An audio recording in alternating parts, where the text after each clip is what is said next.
La session ordinaire d'avril du Conseil national de la transition a commencé ce jour et ce pour 3 mois. Le discours inauguraire du président Malick Diao met l'accent sur les avancées de l'armée malienne, le projet de nouvelle constitution et le bien-être des populations maliennes. Fête de Pâques au Mali, les autorités de la transition respectent la tradition en remettant aux fêtières chrétiennes des vivres. C'est le ministre des Affaires religieuses du culte Mahamadou Koné qui a procédé à la remise officielle. C'était à l'archevêché et au siège de l'AGPM. Mois des ramadans, mois d'abstinence, mais surtout période de petite folie alimentaire. Après la rupture, certains aliments comme le thé sucré, le foie salé ou encore les œufs sur le plat sont consommés de façon démesurée et peuvent dans ce cas être source de maladies. Le jeûne favorise-t-il donc dans ce cas la santé ou la maladie? Réponse dans Focus Santé avec Barakissa Ouattara. Nous sommes lundi 3 avril. Mesdames, Messieurs, merci de votre présence et bienvenue aux informations citoyenneté, patriotisme. Le tout se retrouve dans ce acte devenu tradition par le président de la transition, celui de hisser au sommet du mat le drapeau tricolore du Mali au son de l'hymne national exécuté par la fanfare de la garde républicaine. La scène s'y déroule à Koulouba avec comme premier acteur le président de la transition, le colonel Assimi Goïta, entouré de plusieurs membres de son cabinet et du personnel de la présidence. Il s'agit donc de la traditionnelle montée des couleurs instaurée depuis sa venue au pouvoir et tenue tous les premiers lundis du mois. Voilà, c'était ce matin donc à Koulouba. Montée des couleurs.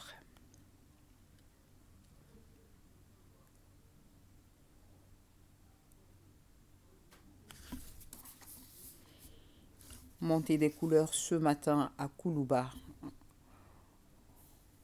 Quittons la colline du pouvoir, partons au CICB où les membres du Conseil national de la transition étaient réunis pour l'ouverture de la session ordinaire d'avril, et ce pour 3 mois. Le discours inaugural du président Malick Diao met l'accent sur les avancées de l'armée malienne, le projet de nouvelle constitution et le bien-être des populations maliennes. Malick Diao n'a pas manqué de souhaiter une bonne période de jeûne aux communautés musulmanes et chrétiennes. Fousseini Tounkara pour le compte-rendu en principe au cours de ce journal. Revenons à Koulouba. Cette fois-ci, nous serons chez le président du Conseil économique, social et culturel.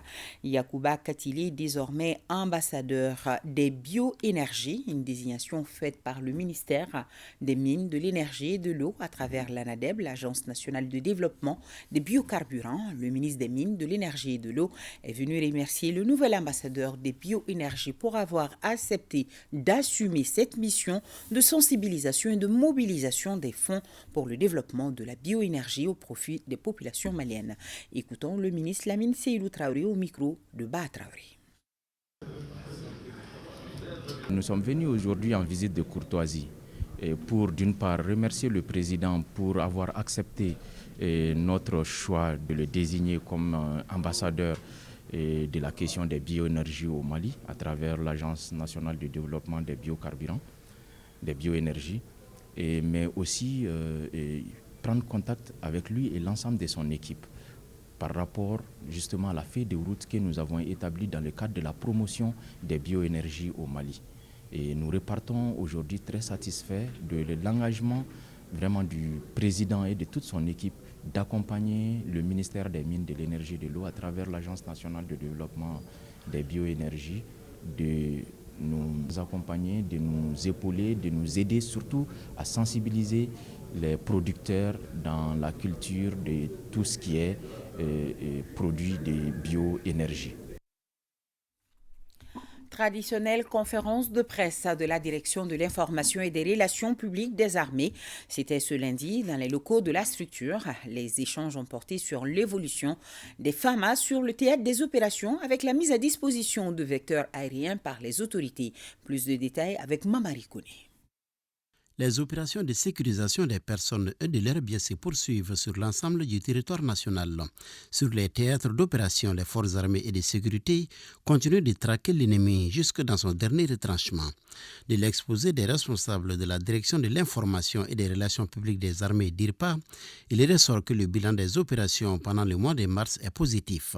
On a 64 sorties, il y a 16 missions aéroportées, 32 missions de reconnaissance et 16 mission de frappe. Et dans les secteurs où il y a eu ces opérations, c'est vers les secteurs de Banyangara, Sévaré, Nyono, Menaka, Ansongo, Douanza et autres Boni.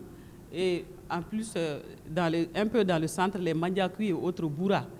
Alors, le bilan qu'on peut tirer de ces attaques-là, nous avons neutralisé 168 et on a interpellé certains. Et les armes qu'on a saisies sur ces terroristes neutralisés, c'est 2 PKM, 49 PM, 2 LRAC et 1 fusil de chasse.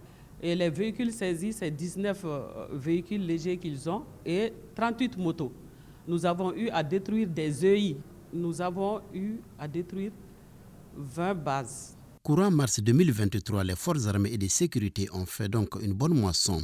Elles ont aussi récupéré 100 bœufs dans la zone de Sévaré ainsi que des sacs de maïs des ACAT.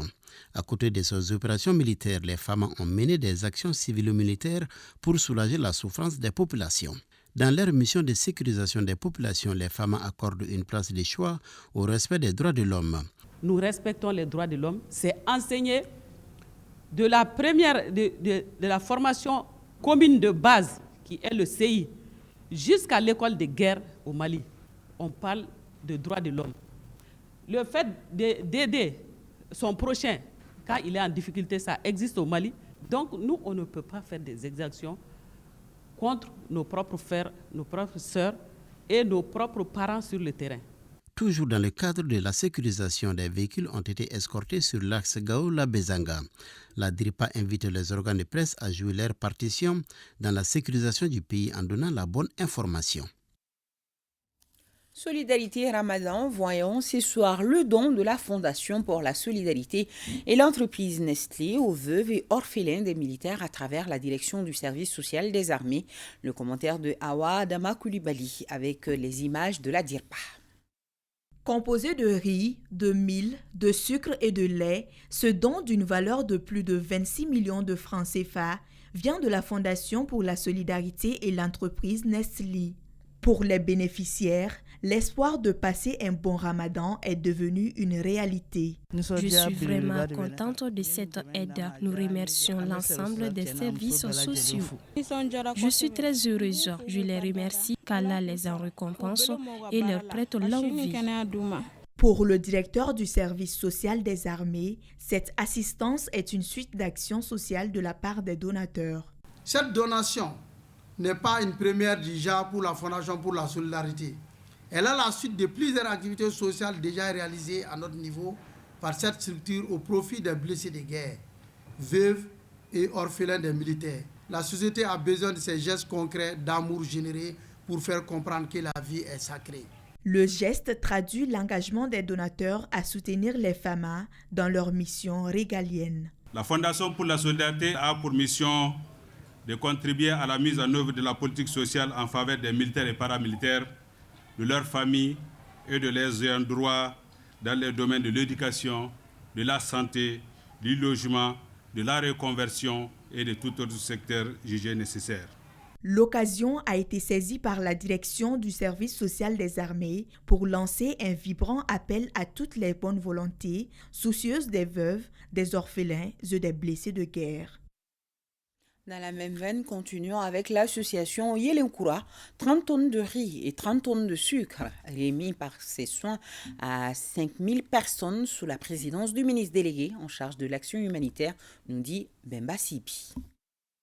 L'association Yelenkura illumine une nouvelle fois le cœur de 5000 démunis, ceci à la faveur de l'édition 2023 Opération Ramadan. La joie des bénéficiaires est palpable. Ce geste me va droit au cœur. Je ne sais pas comment remercier les initiateurs.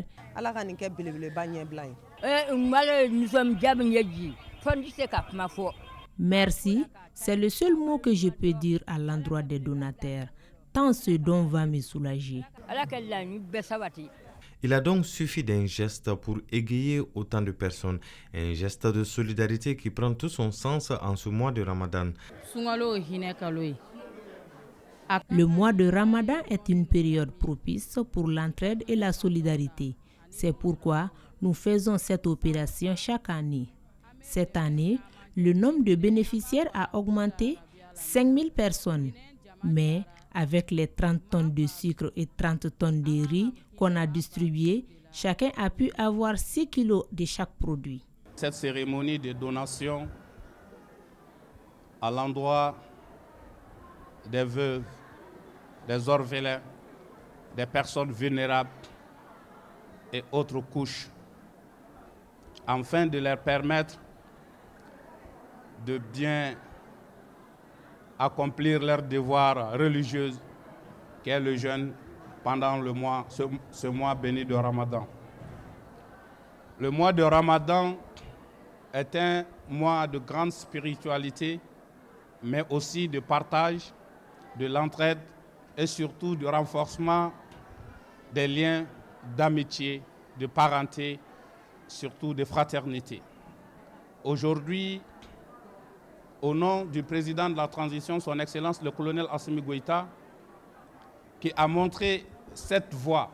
La voie de la solidarité, de l'entraide et du partage à travers les œuvres sociales du président de la transition ou l'opération Ramadan qui vient d'être lancée il y a quelques semaines. En tout cas, ce don de l'association Yelenkoura va soulager un temps ses bénéficiaires. Toujours en parlant de bonté et d'entraide, pendant ce mois béni, la fête de Pâques au Mali est émaillée par ce geste. Les autorités de la transition, elles viennent de remettre aux fêtières chrétiennes des vivres. C'est le ministre des Affaires religieuses et du culte, Mahamadou Koné, qui a procédé à la remise officielle. C'était à l'archevêché au siège de l'AGPM, en présence de Jules Sambo-Sissoko pour l'ERTM. Tradition bien respectée par le ministre des Affaires religieuses et du culte, Mahamadou Koné, qui a remis au nom des autorités de la tradition 50 sacs de riz aux chrétiens catholiques et 50 aux protestants du Mali. La donation s'inscrit dans le cadre de la fête de Pâques. Pays, à l'occurrence le président de la transition, le colonel Assimi Goïta, pour venir en soutien aussi à nos frères chrétiens, catholiques et protestants par quelques vivres symboliques pour leur faire sentir que nous sommes ensemble dans leur mois de carême et que nous sommes ensemble dans leur fête de Pâques. Les religieux bénéficiaires ont salué ce geste de partage et de solidarité en ce temps de carême. Le Seigneur lui-même donne d'être discret dans ce que nous donnons, que la main droite ignore ce que donne la main gauche et que la main gauche ignore ce que donne la main droite. Vous avez voulu inscrire la débat de ce matin dans ce sens-là. Le 9, nous allons célébrer la fête de Pâques, c'est la fin du carême. Comme chrétiens. Et nos frères musulmans vont continuer avant de célébrer le Ramadan. C'est la providence qui a voulu cela. Cela interpelle l'ensemble de la population au partage. C'est symbolique pour nous que nos autorités se souviennent de nous. Cela confirme combien elles se préoccupent de tous les citoyens, sans distinction de religion ou de race ou d'ethnie. Et donc cela nous va droit au cœur. Et cela va renforcer certainement notre zèle de prier et de soutenir les autorités pour la sécurité et pour tout développement durable et holistique de notre grand Mali. À l'archevêché, tout comme à l'AGPM, des prières appuyées ont été faites pour la paix et la stabilité dans notre chère patrie. Autre grand titre de ce journal, au CICB, les membres du Conseil national de la transition étaient réunis pour l'ouverture de la session ordinaire d'avril, et ce pour 3 mois. Les discours inaugural du président Malick Diao met l'accent sur les avancées de l'armée malienne, le projet de nouvelle constitution et le bien-être des populations. Il n'a pas manqué de souhaiter une bonne période de jeûne aux communautés musulmanes et chrétiennes. Fouséini Tounkara pour le compte-rendu. Percevez cette cérémonie comme l'acte premier de la session ordinaire d'avril du Conseil national de transition. Une opportunité pour le président Malick Diao de mettre cette session dans son contexte et d'expliquer à quoi elle sera consacrée. L'exercice est mené devant le Premier ministre, son gouvernement, les présidents d'institutions, les membres du corps diplomatique, la hiérarchie militaire et plusieurs autres personnalités. La présente session d'avril est la 3e que connaît le CNT depuis sa mise en place le 5 décembre 2020. Elle s'étendra sur une période de 3 mois et compte déjà une trentaine de projets et de propositions de loi inscrits dans son tableau de saisine. D'autres dépôts viendront certainement enrichir le menu des travaux en cours de session. En tout état de cause, le CNT reste largement disposé à examiner avec toute l'attention et la diligence requise tout projet ou proposition de loi visant la réussite de la transition, le bon fonctionnement de l'État et l'amélioration des conditions de vie et de travail des Maliens.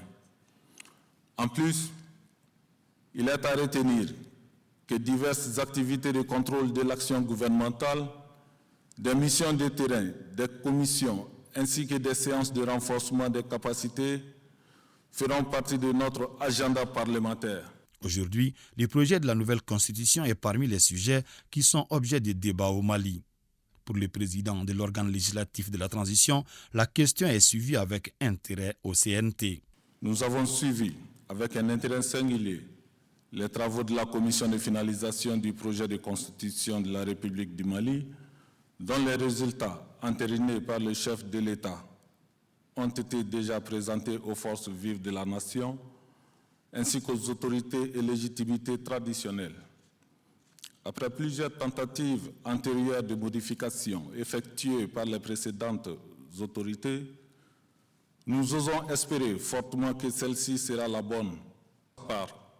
Le CNT se fera l'agréable devoir d'accompagner le président de la transition et le gouvernement jusqu'au terme du processus. S'agissant de la situation sécuritaire de notre pays, le colonel Malick Dia a montré sa satisfaction relative aux résultats engagés sur le terrain. Nous notons toutefois avec bonheur que les forces armées maliennes poursuivent allègrement leur rythme offensif contre les groupes armés terroristes. Il reste attendu qu'avec les nouvelles acquisitions d'équipements militaires, l'amélioration continue du vecteur aérien ainsi que la poursuite du réarmement humain, matériel et moral des troupes, nous sommes sûrs que la victoire finale sera nôtre. On retient aussi de ces discours solennels une partie consacrée à la situation qui prévaut entre le Mali, la Guinée, le Burkina Faso et la CEDEAO. En effet, à l'issue de son sommet extraordinaire du 19 février 2023, la conférence des chefs d'État et de gouvernement de la CEDEAO, malgré toutes les démarches effectuées auparavant par les ministres des Affaires étrangères du Mali, du Burkina Faso et de la Guinée, a décidé de maintenir ces sanctions contre les 3 pays. Nous n'avons pas besoin de microscope pour savoir que la finalité obscure des dites mesures est de continuer à nuire gravement à nos États. Au final, j'estime que nous pouvons même dire grand merci à la CEDEAO pour avoir démontré à travers ces agissements que nous ne devons compter exclusivement que sur nous-mêmes. C'est pourquoi nous suivons avec toute l'attention requise l'évolution des relations de coopération entre le Mali, la Guinée et le Burkina Faso. Cette session ordinaire d'avril du Conseil national de transition s'ouvre à un moment où la communauté chrétienne et musulmane observe une période de jeûne. Le colonel Malick Dia a profité de cette occasion pour fortement dénoncer l'attitude de certains compatriotes qui profitent de ce moment pour s'adonner à la spéculation des produits de première nécessité.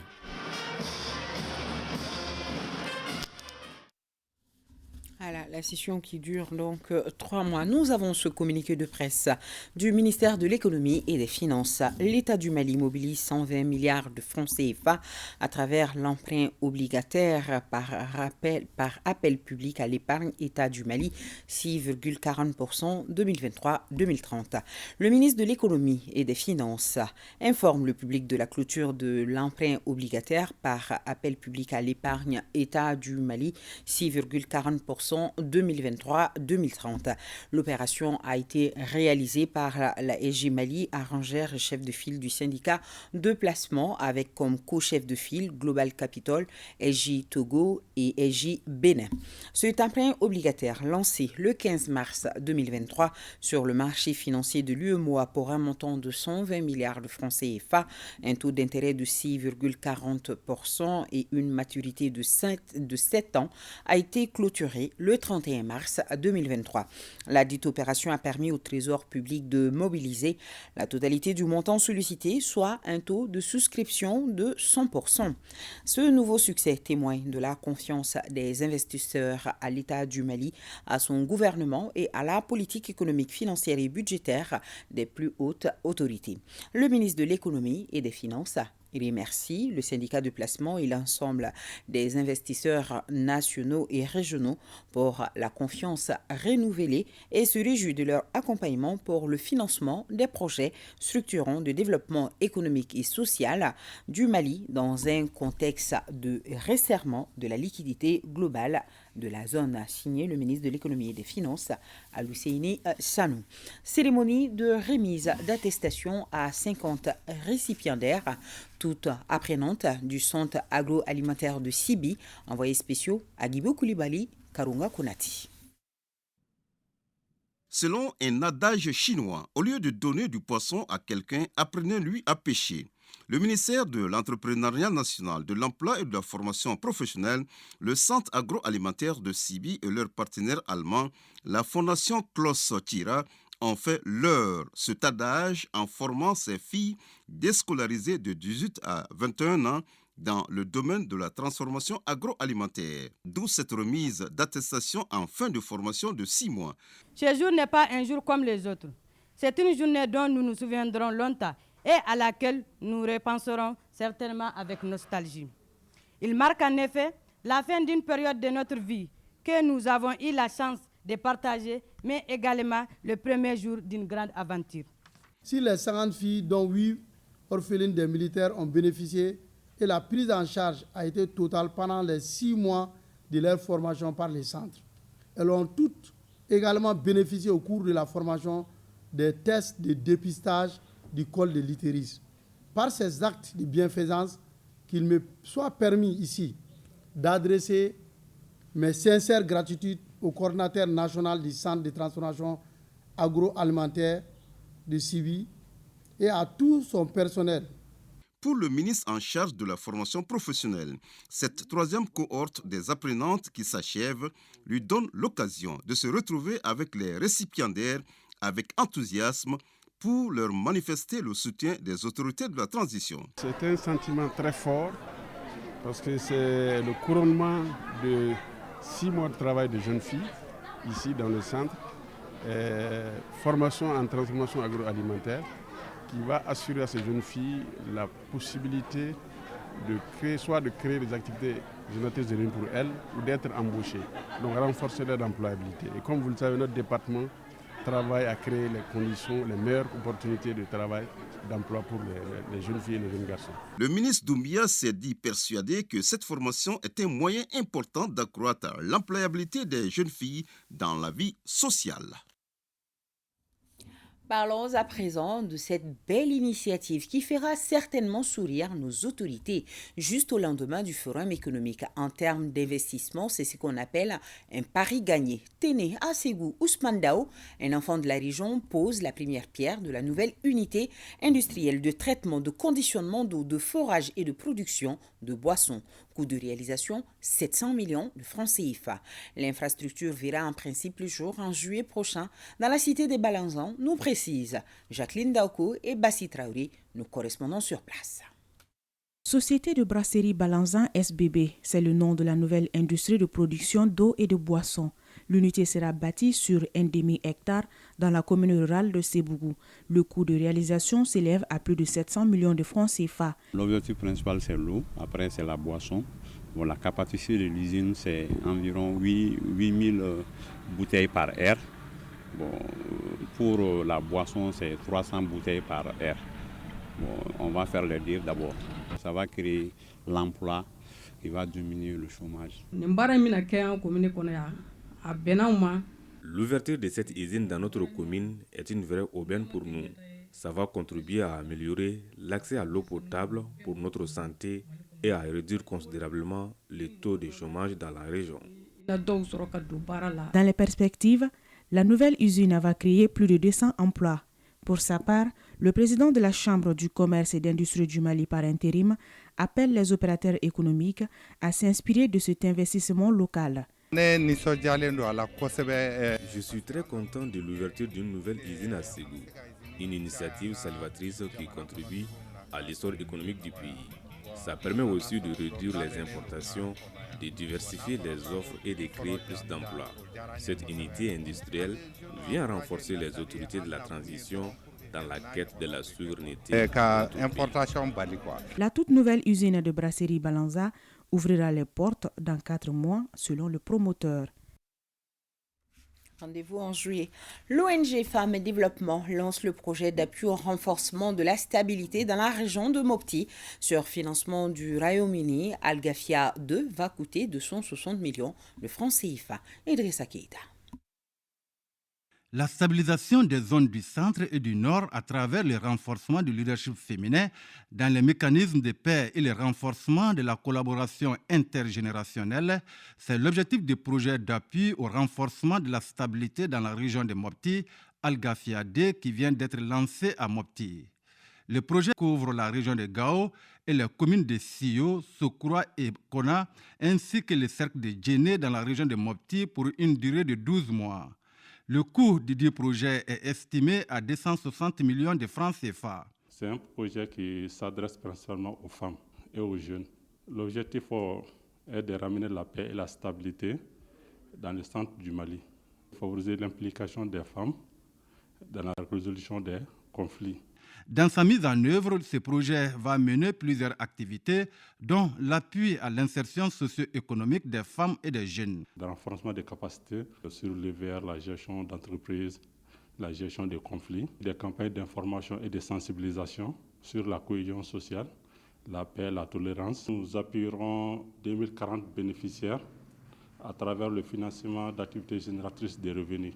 Les femmes et les jeunes doivent être au cœur de tout projet visant à favoriser le retour de la paix et la stabilité dans notre pays.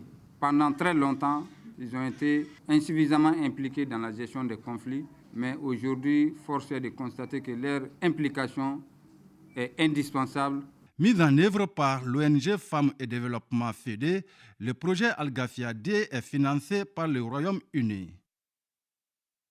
Processus de refondation, on en parle avec les autorités coutumières du cercle d'Arawan sur leurs responsabilités et la prise en compte de leurs aspirations. Cherfi Moulay Aïdara, reportage. Notre pays, le Mali, est fortement engagé dans un processus de reconstruction, voire de refondation. Un processus qui nécessite une implication de l'ensemble des composantes de la société. C'est pourquoi les légitimités traditionnelles doivent être informées et formés sur la gouvernance, leur rôle et mission afin qu'ils jouent pleinement leur partition dans la marche du Malikoura. C'est tout le sens de cette rencontre d'Arawan. En vue de rendre effective l'implication des légitimités traditionnelles dans la prise de décision, les plus hautes autorités de notre pays ont institué la journée du 11 novembre comme journée nationale des légitimités traditionnelles. Et sous le leadership de son Excellence le colonel Assimi Goïta, président de la transition, chef de l'État. Nous allons ici donner l'assurance et toute l'assurance au nom des chefs des villages et fractions du cercle d'Arawan au président de la République de se tranquilliser, qu'on va lui montrer à Arawan qu'il ne s'est pas trompé de donner cette chance aux chefs de village et fractions. Nous serons à la hauteur, Inch'Allah. Les efforts des plus hautes autorités sont énormes, à savoir l'installation des légitimités traditionnelles sur l'ensemble du territoire national, la mise à jour de données biométriques, l'installation des autorités indépendantes de gestion des élections, entre autres. Par ma voix, les légitimités traditionnelles du cercle d'Arawan, vous soutenez dans toutes vos actions et vous avez notre soutien, notre accompagnement pour la réussite de votre mission dans le cercle d'Arawan. Faire mieux connaître les légitimités traditionnelles, valoriser les fonctions des légitimités traditionnelles, raffermir l'ancrage légitimité traditionnelle dans la vie politique, économique et sociale. À la fin de cette rencontre, des recommandations utiles seront formulées par les participants afin de faciliter le processus de refondation déjà enclenché pour le bonheur des Maliens. Et tout en image, la prestation de serment du tout nouveau gouverneur de la région de Douanza, c'était au tribunal de première instance de la région. Lassana Sekou Kamara a servi respectivement au gouvernorat de Mopti en qualité de conseiller aux affaires administratives et juridiques de 2018 à 2019, puis directeur de cabinet du gouverneur de la région de Koutiala. Et le 14 février 2023, il devient le gouverneur de la région de Douanza. Prestation donc de serment du tout nouveau gouverneur de la région de Douanza. Présence des amis et proches. Célébration du 63e anniversaire de la cession à l'indépendance du Sénégal, c'est demain, 4 avril. Au Mali, une série d'activités est organisée pour la circonstance par les membres de la Fédération des associations des Sénégalais au Mali. Là-dessus, écoutons Daouda Dio, président de la fédération. Il est au micro de Boubacar Kanouti. Cette fédération a vu le jour le 19 novembre 2019, qui est une fêtière des associations sénégalaises et regroupements des Sénégalais au Mali. Et notre récépissé, nous l'avons eu en 2020 grâce aux autorités maliennes qui nous ont beaucoup aidés. Et j'en profite aussi pour remercier ces mêmes autorités maliennes et surtout le peuple malien qui nous a permis de faire cette intégrité à travers leur diatigua. Et je peux dire que c'est ce qui a surtout facilité l'intégration de cette fédération, mais surtout de tous les Sénégalais vivant au Mali. Et je peux dire que c'est le même peuple, d'autant plus que ce sont des frontières seulement qui nous séparent, mais nous avons les mêmes cultures ethniques, mais c'est les mêmes cultures, le même peuple, et je peux dire même la même vision. Beaucoup de situations ont montré que le Sénégal et le Mali luttent pour l'Afrique. Un mot de cet atelier de développement partenariat de la santé numérique au Mali, dénommé Projet Sandi. Le but de la rencontre est de discuter de l'évolution et des progrès mis en œuvre par le projet Sandi pour ensuite les développer et les réorienter de façon stratégique. Un projet financé par le PNUD à hauteur de 5 milliards de francs CFA. Faisons le point avec Fanta Mama Nientao. Créé depuis 2021, le projet Sandi est une initiative du PNUD et de l'OMS.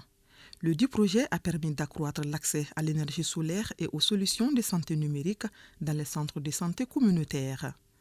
L'objectif général du projet est de renforcer la résilience et la protection sociale des communautés les plus vulnérables touchées par le conflit, en leur accordant un accès facile à la santé digitale et numérique. Ce projet s'étale sur 2 phases. Une phase initiale de 2 ans que nous venons de boucler et une phase d'extension qui s'étale jusqu'en 2030 et qui a pour objectif de couvrir progressivement tous les centres de santé du Mali d'ici l'horizon 2030 avec des outils de santé numérique. Le projet Sandi, depuis son lancement, a toujours bénéficié de l'accompagnement du département de la santé. L'OMS, le PNUD et les autres partenaires comptent encore sur le soutien indéfectible du ministère de la Santé et du Développement social. Le département de la Santé et du Développement social a enclenché une vaste réforme du système de santé pour l'atteinte de la couverture sanitaire universelle. Nous pouvons citer entre autres la réforme de la santé communautaire, le régime d'assurance maladie universelle. Pour l'atteinte de ces objectifs, nous devons faire recours aux potentialités de la santé digitale pour l'offre de soins, la qualité des soins et les systèmes d'information sanitaire. Le projet Sandi est financé par le PNUD à hauteur de 5 milliards de francs CFA. Et nous allons faire le point Covid à la suite de Fanta Mama Nientao sur 66 tests réalisés. Ce jour 3 avril 2023, 0 cas positifs, 0 guéris, 0 décès et 10 personnes sont sous traitement. Mois de Ramadan, mois d'abstinence, mais surtout période de petite folie alimentaire, si vous me permettez l'expression.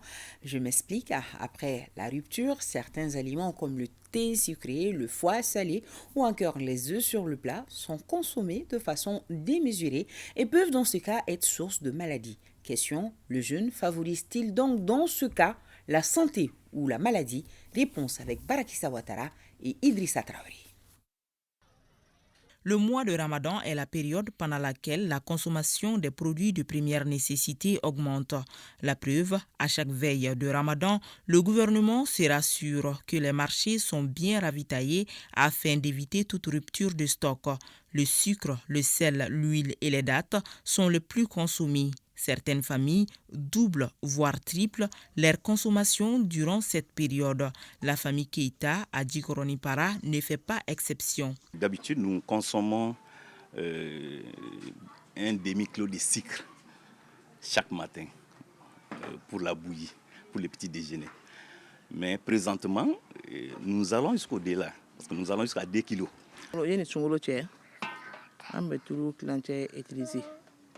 Avant le ramadan, on consommait un demi-litre d'huile par jour. Mais pendant le ramadan, on en consomme plus avec les friture, les sauces. On peut donc aller d'un demi-litre à 2 litres par jour. Selon M. Keïta, cette forte consommation sert à compenser le temps de jeûne dans la journée. Parce que toute la journée, on ne boit pas de l'eau, on ne mange pas non plus. Donc, les réserves qu'on a que le corps a, donc ça permet effectivement de compenser un peu ce déséquilibre-là alimentaire-là. Voilà. Mais notre endocrinologue nutritionniste n'est pas du même avis. En ce qui concerne la consommation de l'huile, du sucre et du sel, c'est déconseillé même en dehors du mois de Ramadan, mais beaucoup plus au cours du mois de Ramadan. Les musulmans qui jeûnent, qui consomment beaucoup de sel, il faut savoir que le sel demande beaucoup d'eau. Donc une fois que vous consommez beaucoup de sel, en dehors du fait que ça peut entraîner une élévation de la pression artérielle, qu'on appelle la tension artérielle, donc ça peut entraîner une déshydratation tout au long de la journée. Pareil pour le sucre. Sa forte consommation peut entraîner une élévation accrue de la glycémie. Il en est de même pour l'huile. Sa consommation excessive contribue au risque cardiovasculaire. C'est pourquoi le spécialiste conseille en ces termes. Donc, ce qui est très recommandé pendant le jeûne du mois de Ramadan, c'est surtout les repas sautés avec l'huile, un peu d'huile, et vous mettez beaucoup de légumes, de fruits ou du poisson. Maintenant, vous faites cuire les aliments au four ou vous faites griller les aliments. C'est ce qui est recommandé pendant le mois de Ramadan et pour éviter de consommer une grande quantité d'huile. Un autre aliment très prisé pendant ce mois, c'est la date. Si elle est conseillée religieusement et traditionnellement, elle l'est également sur le plan sanitaire. Il faut savoir que consommer la date, c'est un aliment qui est très riche en fibres. Donc, et le sucre qu'il en contient, vraiment après 15 à 16 heures de jeûne, 3 morceaux de date est vraiment conseillé à la rupture. Et le sucre qui en contient ne posera aucun souci. En conclusion, le jeûne favorise plutôt la santé si et seulement si les conditions d'une bonne alimentation sont respectées, c'est-à-dire ne pas consommer plus que vous n'en perdez. Voilà, les Djaras sont avertis. Le tournoi international de basketball U16, filles et garçons, a démarré aujourd'hui au Palais des Sports Salamatou Maïga de Bamako. Cette fête de la balle au panier est aussi un espace de brassage juvénile pour le Mali, pays hôte, la Guinée-Conakry, la Côte d'Ivoire et l'Algérie pour les enjeux de cette compétition. Retrouvons Maître Jean-Claude Sidibé, président de la Fédération malienne de basketball. Il est au micro de Salif Ouidrago et Aloubé Koné. Ce tournoi amical entre 4 pays, le Mali, l'Algérie, la Côte d'Ivoire et la Guinée-Conakry, pour préparer nos équipes nationales cadettes et cadets garçons, cadettes filles et cadets garçons, afin de préparer les Coupes d'Afrique qui vont avoir lieu à Monastir en Tunisie en août 2020. L'ambition de notre pays, c'est de remporter le 8e titre chez les filles et le second chez les garçons. Amitié et paix entre les peuples. Vous savez que l'origine du tournoi, c'est la Côte d'Ivoire. J'étais allé en visite en Côte d'Ivoire, donc j'ai décidé là-bas de faire ce tournoi afin d'inviter nos amis ivoiriens, d'y associer les amis de la zone 2 pour que ce soit une fête de préparation pour nos équipes nationales. Bonne chance donc à toutes les équipes. Point final à ce journal. Merci à toute l'équipe de réalisation et à la rédaction. Un grand merci à nos téléspectateurs de Sanankoroba. Je vous dis demain 20h45. J'espère bonne suite de programmes en notre compagnie. Bonsoir à tous.